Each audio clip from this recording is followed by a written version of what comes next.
It's a group of California Democrats and Republicans teaming up to help state workers, but it goes directly against the governor's wishes. That's where we start here at 6. Thanks for joining us. I'm Tony Lopez. And I'm Marley Ginter. The legislature is revisiting remote work as the deadline for state workers to return in person 4 days a week approaches. In tonight's Politics at Large, Steve is live for us in Sacramento with the downtown economy's future hanging in the balance, some say, Steve. Yeah, and 1 in 5 people who live in Sacramento work for the state. That's 20%. So telework hits especially close to home here for people who are hungry for answers on what their future will look like. Ketchup, mustard, mayonnaise, relish. Relish and ketchup. Oop. This Capitol hot dog stand. Do more people like ketchup or mustard? Mustard. Serving as a state worker summit.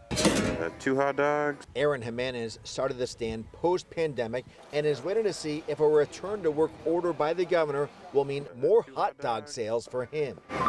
If there's business to be had, I want to have it. I mean, people are stressed. State worker Connor Anderson is bracing for the governor's return to office orders to take effect. I feel that's what the governor wants, and I think the governor's going to get what he wants. But I don't think that's what everyone else might want. I think that the governor's blanket executive order is not the direction that we want to go. Now, Republican Assemblymember Josh Hoover. What my bill is saying is every department should figure out their own telework policy. And Democrat Assemblymember Alex Lee are teaming up across party lines to introduce a change to state law, allowing each state agency to make their own telework policies. The proposed change to state law follows a state audit released in 2025 showing the governor's office did not gather important information about space needs and costs before ordering employees back to the office 4 days a week.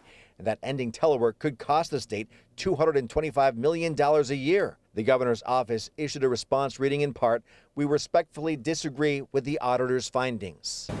Now serving up a new plan for telework policies. I'd have to be more prepared. I hope somebody tells me when that happens. California's return to work recipe is still in the making. Now, interestingly, the governor's office actually sent out a statement today saying that most state workers have returned 4 days a week, with the remainder set to return July 1st. But if you talk to the downtown partnerships, they say that foot traffic in the downtown core is still at only about half of pre-pandemic levels. So 2 very different storylines we heard from those 2 sources today. Meantime, this new legislation that would put remote telework back in the hands of each state agency will likely hit a committee vote next month.